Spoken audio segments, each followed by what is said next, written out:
मेरा नाम माला है और मेरी उम्र 20 साल है। मैं उत्तर प्रदेश के रामपुर ज़िले की रहने वाली हूँ और यहाँ मैं अपनी माँ और एक बड़े भाई के साथ रहती हूँ। मेरे भाई का नाम राजेश था। मेरी माँ को मेरे बड़े भाई पर बहुत गर्व था, जैसा कि हर माँ को अपने बेटे पर होता ही है। लेकिन मेरी माँ तो मेरे भाई की कुछ ज़्यादा ही झूठी तारीफ़ें करती थी। इतनी तारीफ़ कि असल ज़िंदगी में वो इतना अच्छा इंसान नहीं था। जब मेरे भाई को गुस्सा आता तो मेरी माँ के साथ ही वो तेज़ आवाज़ में चीख कर ही बात करता था और इसने मुझे आगे पढ़ाई के लिए भी मना कर दिया था। मगर मेरी माँ ने उससे बहुत ज़िद की और उससे कहा कि अगर लड़की 12वीं के बाद ही घर बैठ जाएगी तो मोहल्ले वाले बहुत हंसेंगे और बहुत बातें बनाएंगे, क्योंकि इसके साथ की अभी सारी लड़कियाँ आगे पढ़ रही हैं। पूरे मोहल्ले में मेरे भाई की सब लोग इज्जत ही नहीं करते थे, बल्कि सबको इसका बड़ा डर था। लोग इससे बहुत डरते थे। एक बार की बात है, मोहल्ले की एक लड़की के पीछे कुछ आवारा लड़के पड़ गए थे, तो मेरे भाई ने उन्हें मार मार कर उनकी बुरी हालत कर दी थी। इसीलिए पूरे मोहल्ले में सब मेरे भाई को जानते थे और इसको बहुत इज्जत वाला आदमी समझते थे। लेकिन धीरे धीरे जैसे ही इसकी कमाई बढ़ती गई तो मेरा भाई कुछ आवारा सा हो गया। उसने गंदी गंदी आदतें लगा ली। अब तो मेरा भाई सिगरेट भी पीने लगा था। वो रोज़ देर रात से घर आता और जब घर वापस आता तो उसने शराब पी रखी होती थी और क्या क्या उल्टे सीधे काम करता था। हमें तो कुछ पता ही नहीं था, लेकिन मेरी माँ की वही पुरानी सोच थी कि लड़के की शादी कर दी जाए तो वो सुधर जाएगा, बिल्कुल ठीक हो जाएगा, जिम्मेदारी बढ़ जाएगी और पत्नी घर में आ जाएगी तो फिर वो बाहर भी नहीं जाया करेगा और वो इसको बाहर जाने से रोक लिया करेगी। ये शराब पीना भी छोड़ देगा। लेकिन ये बहुत ही बुरी सोच थी कि जिस लड़की को आप शादी करके अपने घर ला रहे हो वो कोई डॉक्टर तो नहीं है जो आकर आपके बेटे को ठीक करेगी, और ना ही शादी कोई इलाज का तरीका है। शादी तो एक जिम्मेदारी है जो किसी ऐसे इंसान पर पड़नी चाहिए जो इसको अच्छे से समझ सके। फिलहाल कुछ दिन बाद मेरे भाई की शादी हो गई और भाभी जी हमारे घर पर आ गईं। भाभी के घर आने के बाद मेरे भाई में कुछ कुछ बदलाव तो नजर आते थे, लेकिन मेरे भाई की शादी के बाद एक अजीब सा वाकया होने लगा जिसे देखकर मैं बहुत हैरान और परेशान थी। मेरी नई भाभी भी हमसे ज्यादा बात नहीं करती थी। वो बहुत ही कम बोलने वाली थी। माँ ने कहा कि अच्छी बात है, ज्यादा बोलने वाली लड़कियां मुझे बिल्कुल पसंद नहीं हैं। भाभी न सिर्फ चुप रहती बल्कि हर समय डरी सहमी भी रहती थी। मैंने अपनी माँ से कहा था कि कहीं भाई भाभी के साथ लड़ाई झगड़ा तो नहीं करता है, तो माँ ने मुझसे कहा ऐसा बिल्कुल भी नहीं है, बल्कि हमारे खानदान के मर्द तो अपनी पत्नियों से बहुत प्यार करते हैं और तेरा भाई तो तेरी भाभी का बड़ा सच्चा आशिक है। जब ये 12 साल का था तो मुझसे बार बार कहता था माँ मेरी शादी करवा दो, ये तो घर की जिम्मेदारी में उलझ गया, वरना ये बड़ा जवान और खूबसूरत है। तेरी भाभी को तो खुश होना चाहिए कि उसे इतना जवान और अच्छा पति मिल गया है। ये तो इतना अच्छा है कि पूरे मोहल्ले में मेरे बेटे जैसा अच्छा कोई भी नहीं है। माँ तो हर समय बस भाई की तारीफें करना शुरू हो जाती थी। उन्हें तो बस भाई की तारीफ करने के लिए कोई ना कोई बहाना चाहिए था, मगर मेरे भाई के साथ कुछ ना कुछ गड़बड़ ज़रूर थी।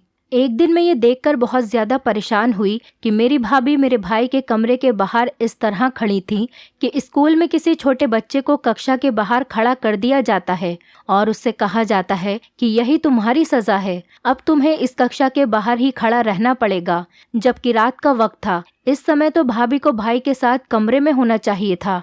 भाभी का सर भी झुका हुआ था। जब मैं भाभी के करीब गई तो उन्होंने मुझे देखकर अपने आंसू चुपके से साफ किए थे और मैंने देखा कि आज तो मेरी भाभी ने नया सूट पहना हुआ था। वो नहा धोकर आई थी। वो आज तो बहुत ज़्यादा प्यारी लग रही थी। मैंने भाभी से कहा आज तो आप बहुत प्यारी लग रही हैं। मेरी भाभी का रंग गोरा था, उनके लंबे घने खूबसूरत बड़े बड़े बाल थे और मेरी भाभी का नाम सिया था।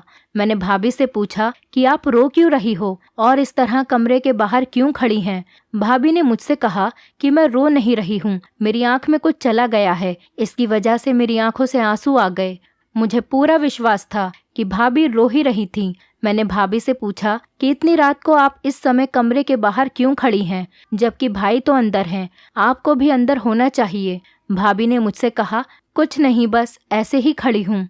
मुझे लगा कि भाभी मुझे बताना नहीं चाह रही हैं, इसीलिए मैं वहाँ से चली गई और किचन में जाकर खाना बनाने लगी। किचन से भाई का कमरा साफ दिखाई देता था और मैंने देखा कि भाभी अभी तक वहीं खड़ी हैं। मैंने जब तक सब्जी बनाई, फिर उसके बाद रोटी और खाने में कुछ मीठा भी बनाया, और इतनी देर तक भाभी वहीं खड़ी थी। मेरी तरफ भाभी की पीठ थी। भाभी रो भी रही थी।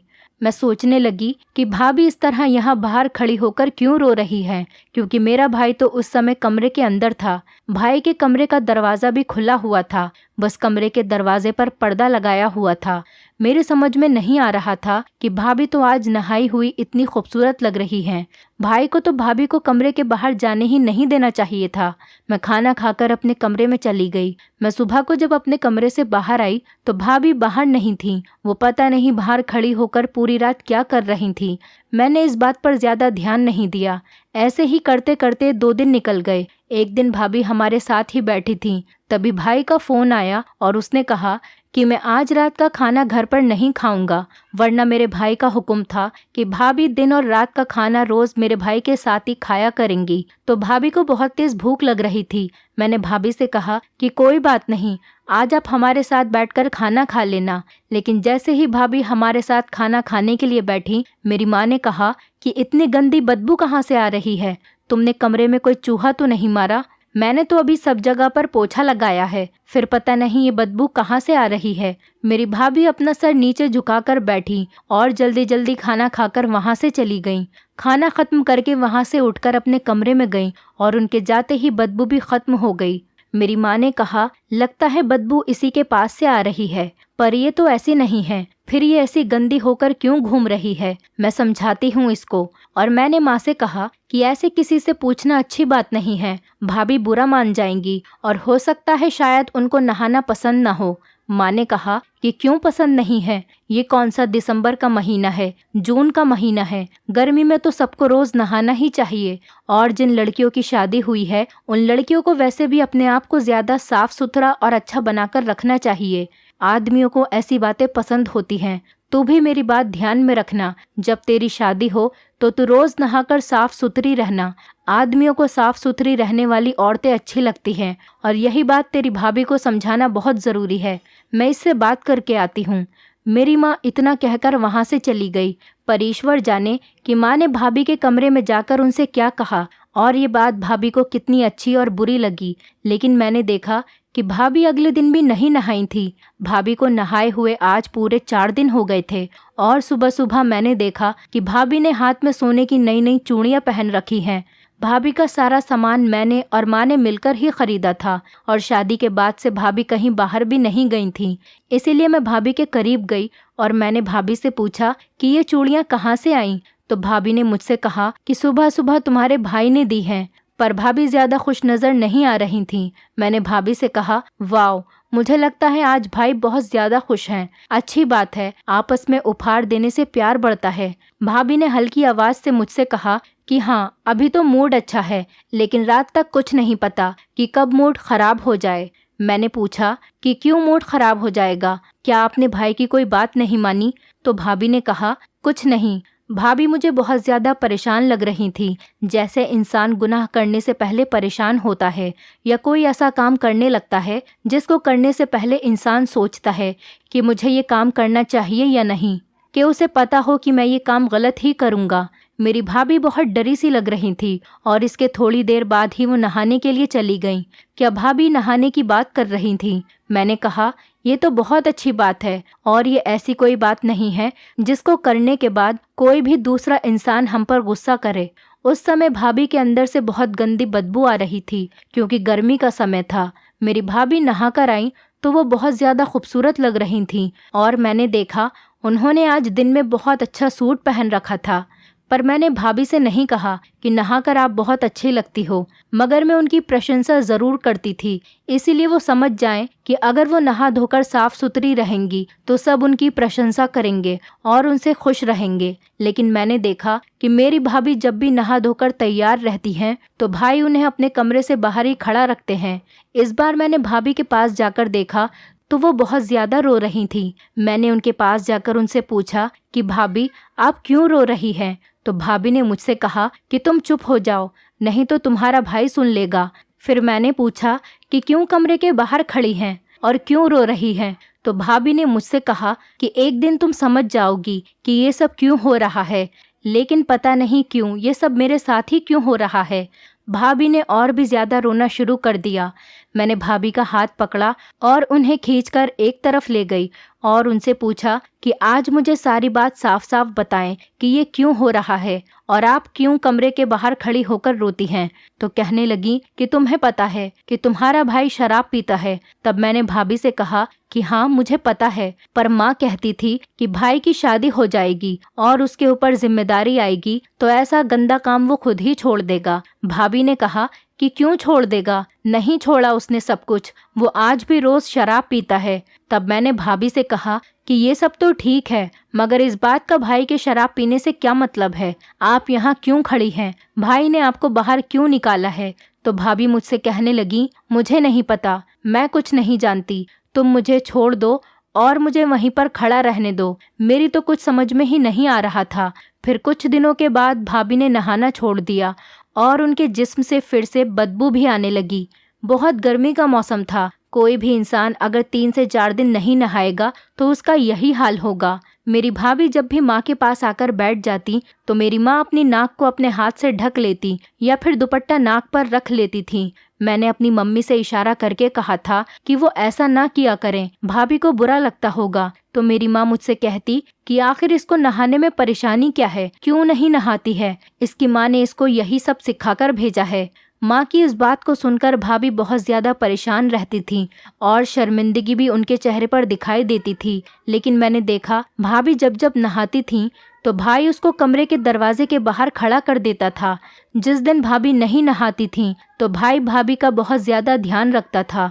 वो भाभी के लिए उपहार भी लेकर आता और रात को इसके खाने के लिए आइसक्रीम भी लाकर देता था।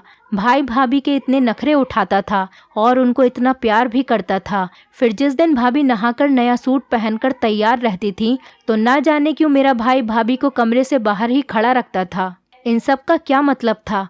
माँ तो कहती थी कि आदमियों को साफ सुथरी औरतें पसंद होती हैं, जिनके जिस्म से खुशबू आ रही हो, जिसने अच्छे से बाल बनाए हों, अच्छे अच्छे कपड़े पहने हों। मेरी भाभी तो इतनी सुंदर थी, उनका रंग भी गोरा था और भाभी पर हर रंग का सूट बहुत अच्छा लगता था। लेकिन पता नहीं ये क्या चक्कर था कि जिस दिन भाभी बहुत ज्यादा साफ सुथरी और अच्छी लगती थी, भाई उनसे झगड़ा करके उन्हें कमरे से बाहर निकाल देता था। और जिस दिन उनके जिस्म से बदबू आ रही होती थी तो भाई उनके खूब नखरे उठाता और उन्हें खूब लाड करता था और इनके लिए बहुत से उपहार भी लेकर आता था। अब मुझे कुछ कुछ शक हो गया था और मुझे पता लगाना था कि इस घर में आखिर हो क्या रहा है। मेरे भाई के कौन से गंदे शौक थे। एक दिन जब मैं भाभी से पूछ रही थी तो भाभी बोल रही थी कि तुम्हें सब कुछ पता चल जाएगा। तभी कुछ दिनों के बाद मुझे मौका भी मिल गया। सब कुछ मेरे ही हिसाब से हो रहा था। मेरी भाभी सुबह सुबह अचानक अपने मायके चली गईं। भाभी को उनकी मम्मी की कॉल आई थी और उन्हें पता चला था कि उनकी मम्मी की तबीयत बहुत ज़्यादा ख़राब है। मेरी माँ भी घर पर नहीं थी, वो मेरी मौसी के घर गई हुई थी। तभी भाभी का मेरे पास फ़ोन आया और उन्होंने मुझसे कहा कि तुम्हारा भाई मेरा फ़ोन नहीं उठा रहा है, जब वो घर आए तो उसको बता देना कि मैं अपने मायके गई हूँ और मेरी मम्मी की तबीयत ख़राब है, नहीं तो तुम्हारा भाई मुझे बहुत डांटेगा। मैंने भाभी से कहा कि क्यों डांटेंगे, क्या मायके जाना कोई बुरी बात है? क्या आप मायके नहीं जा सकती? तब भाभी ने कहा कि जा सकती हूँ, मगर बिना बताए जाना तो गलत बात है। मैंने भाभी से कहा कि कोई बात नहीं, मैं हूँ ना, मैं बता दूंगी, आप आराम से जाएं। और इसी जल्दी जल्दी में भाभी अपना कमरा लॉक करना भी भूल गई। भाभी के घर से निकलते ही एक प्लान मेरे दिमाग में आया और मैंने सोच लिया था कि मुझे क्या करना है। मेरा भाई घर आया तो सीधा अपने कमरे में चला गया। कमरे के बाहर पर्दा तो गिरा हुआ ही था, क्योंकि नई नई शादी हुई थी। तो मम्मी ने भाई से कहा था कि घर में जवान बहन है, इसलिए दरवाज़ा खुला भी हो तो पर्दा गिरा लिया करो। गर्मी का समय था, दरवाज़ा बंद नहीं कर सकते थे, इसीलिए भाई भाभी कमरे के आगे पर्दा गिराकर ही रखते थे। भाई कमरे में चला गया और आवाज़ देने लगा कि मेरे लिए पानी लेकर आओ। मैं जल्दी जल्दी नहाकर भाभी के कपड़े पहनकर पर्दे के आगे खड़ी हो गई और इस तरीके से खड़ी हुई कि भाई को सिर्फ मेरे पैर ही दिखे। मैंने भी कोई कच्ची गोलियां नहीं खेली थी। मैंने चप्पल भी भाभी के ही पहने थे और मेरा रंग भी भाभी की तरह ही गोरा था। अभी मैं कमरे के बाहर खड़ी थी, भाई ने जैसे ही देखा कि मैं कमरे से बाहर खड़ी हूँ तो मेरा भाई अजीब गरीब तरह की बातें करने लगा। मुझे पहले पहले भाई की बातें समझ में नहीं आई, लेकिन धीरे धीरे जैसे ही मुझे भाई की बातें समझ में आने लगी तो मेरे पैरों के नीचे से ज़मीन ही निकल गई। भाई ने कहा, आज तो फिर से नहाई है, बड़ी साफ सुथरी बनी फिरती है। अगर तू नहीं नहाएगी तो क्या हो जाएगा? तेरी खूबसूरती खत्म हो जाएगी, तेरा रंग भी काला हो जाएगा, तेरे हाथ पैर भी काले पड़ जाएंगे। तू तो बड़ी पूजा पाठ करने वाली औरत है ना, तू तो बड़ी अच्छी औरत है। तेरे से ज्यादा अच्छी औरत इस दुनिया में है ही नहीं, इसीलिए तू रोज रोज नहाती है। मेरे भाई ने ऐसा कहा और कोई चीज उठाकर मेरे पैरों पर दे मारी। अब क्या भूत बनकर खड़ी है? आज मैं तुझे तेरी औकात याद दिलाता हूँ। लातों के भूत बातों से नहीं मानते, इसलिए मेरे आने से पहले ही यहाँ नहाकर खड़ी हो गई है। तूने मेरे मना करने पर भी नहाने की गलती कैसे की? आज मैं तुझे अच्छी तरह से समझाकर ही रहूंगा। रोज बातें सुनने की तो तुझे आदत सी हो गई है। आज मैं तुझे अपने हाथ चलाकर भी दिखाता हूँ। जब मैंने तुझसे कहा है कि मुझे नहाई हुई औरतें बिल्कुल पसंद नहीं हैं, तो फिर तू क्यों नहाती है? मेरा भाई बहुत तेज तेज और बुरी तरह चीख रहा था।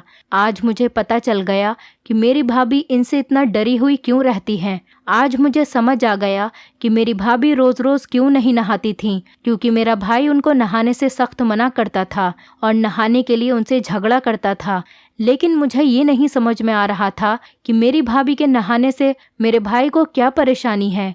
मेरे भाई ने और ज्यादा बातें सुनाना शुरू कर दी। एक काम करने से तुझे मना किया है, लेकिन फिर भी तू उस काम को करती है, मुझसे जिद लगाती है। तू क्या चाहती है कि मैं तुझ पर गुस्सा करूं, तुझे मारूं पीटूं? थोड़ी देर बाद मेरा भाई गंदी गंदी गालियां बकने पर आ गया। अब मैं और ज्यादा सब्र नहीं कर सकती थी। मैंने पर्दा हटाया और भाई के कमरे के अंदर चली गई। मेरा भाई मुझे देखकर बहुत ज्यादा हैरान और परेशान रह गया, और मैं भाई को देखकर, क्योंकि मेरा भाई कोई अजीब सी चीज खा रहा था जिससे बहुत ही गंदी बदबू आ रही थी। मेरे भाई ने मुझे अपने कमरे में देखकर कहा कि तू यहाँ अपनी भाभी के कपड़े पहनकर क्या कर रही है? तुम्हारी भाभी कहाँ है? मैंने कहा कि भाभी अपनी माँ के घर गई हैं। मैंने भाई से कहा कि आप ये क्या गंदी सी चीज खा रहे हैं? ये खाना तो सही नहीं है, इसको आपको नहीं खाना चाहिए। मेरी बात सुनकर मेरा भाई बहुत ज्यादा हैरान रह गया और उसने अपना सर नीचे झुका लिया। उसने मुझसे पूछा, क्या तुमने मेरी सारी बातें सुन ली? मैंने कहा, हाँ, सारी की सारी बातें सुन ली। आखिर क्या बात है? अब आप मुझे बताएंगे। आप भाभी के साथ इस तरह का व्यवहार क्यों करते हैं? इतनी अच्छी पत्नी मिली है आपको और आप उनके साथ ऐसा व्यवहार कर रहे हैं। क्या हो जाएगा अगर भाभी नहा लेंगी और आप यहाँ बैठकर ये गंदी चीज क्यों खा रहे हैं, जबकि घर में इतना अच्छा खाना पका हुआ है?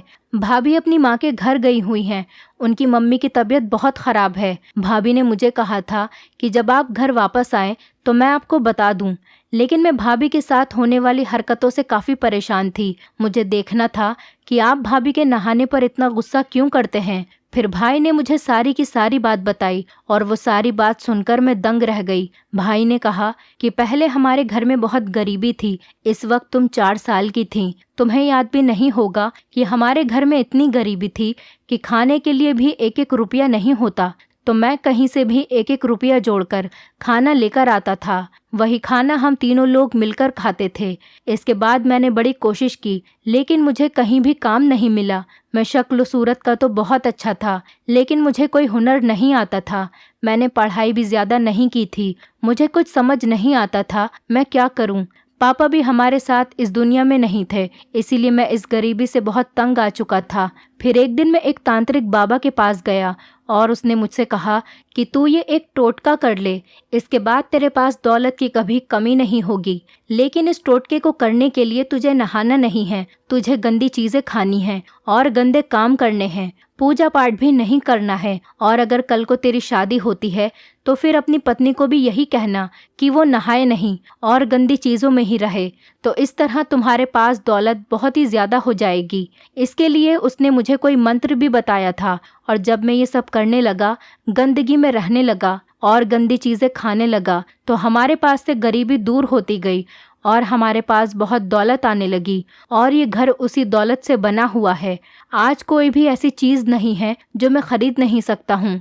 तुम खुद ही बताओ, क्या आज तक मैंने तुमसे किसी चीज़ के लिए मना किया है या कहा हो कि मैं तुम्हें नहीं लाकर दे सकता? क्योंकि मेरे पास पैसे नहीं हैं, इसीलिए मैं शादी नहीं करना चाहता था। क्योंकि मैं सोचता था कि शादी के बाद पता नहीं कैसी पत्नी मिले, वो मेरी बात माने या फिर ना माने। बस इसीलिए मैं तुम्हारी भाभी को कहता हूँ कि वो भी गंदगी में ही रहे। वो बस 3 से 4 दिन ही गंदी रहती है, फिर पता नहीं उसे क्या हो जाता है। वो कहती है कि मैं गंदी नहीं रह सकती, मुझे पूजा करनी होती है, इसलिए वो नहा लेती थी। इसी बात पर मेरी उससे लड़ाई झगड़ा होता था, क्योंकि हम अगर इसी तरह साफ सफाई रखने लगे तो मेरे पास जो दौलत है वो आना बंद हो जाएगी। उनकी ये बातें सुनकर मैंने अपना सर पकड़ लिया। मैंने अपने भाई से कहा कि भाई, आप ये किस तरह की बातों के चक्कर में पड़े हैं? आप मेहनत करते हैं, इसीलिए आपके पास इतना पैसा है। ईश्वर ने हम सबको ही खाना देने का वादा किया है, और जो मेहनत करता है उसको इसका फल ज़रूर मिलता है। सफाई तो बहुत ही ज़्यादा ज़रूरी है। आप ये बहुत गलत कर रहे हो और इसकी एक दिन आपको सज़ा मिलेगी। आपके पास जो भी है वो सब आपसे छिन जाएगा। आप ये सब करना छोड़ दें और ये गंदी चीज़ें खाना भी छोड़ दें। मैंने वो सब गंदी चीज़ें उठाकर कूड़े में फेंक दी। मैंने भाई को बहुत समझाया। तब भाई ने कहा कि अगर मैंने ये सब करना छोड़ दिया और हमारे घर में फिर से गरीबी आ गई तो तुम्हारा और तुम्हारी भाभी का क्या होगा? वैसे भी अब वो माँ बनने वाली है। सुबह ही उसने मुझे ये बात बताई। मैंने कहा कुछ नहीं होगा, ईश्वर हमारे साथ है। भाई ने कहा कि अभी तुम्हारी पढ़ाई के खर्चे हैं और मुझे तुम्हारी शादी भी करनी है। मैंने कहा कि विश्वास करें और ईश्वर से माफ़ी मांग लें। मैंने भाई को अपनी कसम दे दी। मैं उनकी छोटी बहन थी और वो मुझे बहुत लाड प्यार करते थे, इसीलिए उन्होंने मेरी बात का मान रखा और नहाकर साफ सुथरे हो गए और पूजा पाठ करने लगे। जब भाभी वापस आई और उन्होंने भाई को पूजा पाठ करते हुए देखा तो वो हैरान रह गईं। मेरी भाभी ने मेरी तरफ देखा और मैंने इशारे से कहा कि अब सब कुछ ठीक हो जाएगा। मेरे भाई ने सारे गंदे काम छोड़ दिए और बहुत अच्छा इंसान बन गया। अब मेरी भाभी भी बहुत खुश रहने लगी थी। हमारे घर का माहौल भी बहुत अच्छा हो गया था। फिर एक दिन हमें ये खुशखबरी मिली कि जिसके साथ मेरे भाई पार्टनरशिप में काम करते थे उसको बाहर दूसरे देश में नौकरी मिल गई और वो सारा काम मेरे भाई के पास छोड़कर दूसरे देश नौकरी करने के लिए जा रहा है। अब इस कारोबार का इकलौता वारिस मेरा भाई ही था, क्योंकि वो एक बहुत अमीर आदमी था और थोड़े से प्रॉफिट का उसको क्या करना था। सारे गंदे काम छोड़कर भी मेरे भाई को मुनाफा ही हुआ था। और इस बात पर मेरे भाई ने कहा कि ठीक बात है कि रोटी देने वाला ईश्वर ही है। भाई ने दिल से माफ़ी मांग ली और अब मेरा भाई हमेशा साफ सुथरा ही रहता था। हम भी इस बात से बहुत खुश थे कि अब हमारा भाई सही रास्ते पर चल रहा है। भाभी एक बेटे की माँ बन चुकी थी और हम सब अपने घर में साथ साथ बहुत खुश रह रहे थे। लेकिन मैं आज भी इस बात को सोचती हूँ कि मेरे भाई को जिसने इस काम पर लगाया था वो एक बहुत ही बुरा इंसान था, क्योंकि ये बात सच है कि इस तरह के टोटके होते हैं और इन टोटकों को पूरा करने के लिए इंसान को गंदगी में ही रहना होता है, गंदी चीज़ें खानी होती हैं, पूजा पाठ भी छोड़ना पड़ता है। लोग इस तरह के टोटके तो करते हैं, लेकिन इस टोटकों का कोई फ़ायदा नहीं होता, क्योंकि रोटी देने वाला तो ईश्वर ही है। इन गंदे कामों में पड़कर अपनी अच्छाइयों को बर्बाद नहीं करना चाहिए। मैं आप लोगों से यही कहना चाहती हूँ कि किसी भी तांत्रिक के चक्कर में पड़कर आप ऐसा कोई गलत काम ना करें, क्योंकि अगर हम सच्चे दिल से मेहनत करते हैं तो हमें उस मेहनत का फल ज़रूर मिलता है। दोस्तों, उम्मीद करती हूँ आपको हमारी कहानी पसंद आई होगी। कहानी पसंद आई है तो वीडियो को लाइक करें, चैनल पर नए हैं तो चैनल को सब्सक्राइब करें और हाँ, नोटिफिकेशन बेल को ज़रूर दबाएं ताकि